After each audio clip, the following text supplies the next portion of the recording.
আর যিনারা আমরা এই 5 ওয়াক্তের সালাত আমরা 5 ওয়াক্তে পূর্ণভাবে পড়ি, আমাদের আরেক কিছু আমাদের নামাজ আমাদেরকে বাড়াতে হবে, যেগুলো রাসূল সাল্লাল্লাহু আলাইহি সাল্লাম বলেছেন যে সুন্নত নামাজ গুলো রয়েছে, এইগুলোর দিকে আমাদেরকে তাকিদ দিতে হবে।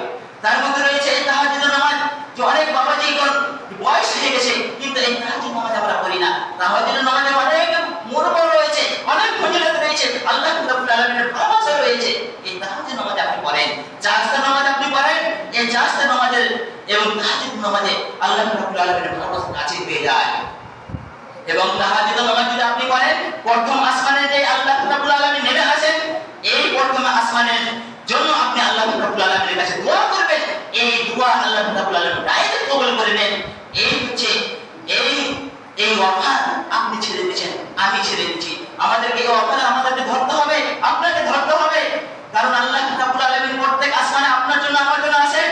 পাপীর বান্দার জন্য আল্লাহ রাব্বুল আলামিন ডাকেন, পাপীর বান্দাদের আল্লাহ রাব্বুল আলামিন ডাকেন যে হে পাপীগণ আমার কাছে এসো, আমার কাছে এসো, আমার কাছে ফরিয়াদ করো, আমার কাছে ক্ষমা চাও, আমি ক্ষমা করে দেব। আমার কাছে কিছু চাও, টাকা পয়সা চাও, আমি টাকা পয়সা দিয়ে দেব। আমার কাছে সিলিন্ডার দিয়ে দাও, আমি তোমার জন্য আমি খুশি হয়ে যাব। এই কথা আল্লাহ রাব্বুল আলামিন প্রত্যেক রাতে আল্লাহ রাব্বুল আলামিন এই প্রথম আসমানে আসেন। কিন্তু আমরা রাত 12টা 1টা 2টা অবধি আমরা সিরিয়াল, আমরা মোবাইল দেখে নিয়ে আমরা ঘুমিয়ে থাকি। সেই রাত্রে আল্লাহ রাব্বুল আলামিন প্রথম আসমানে আসেন, সেই সময় আমরা ঘুমাতে যাই। আমাদেরকে এই বদ অভ্যাস রয়েছে, বদ অভ্যাস আমাদেরকে ছাড়তে হবে।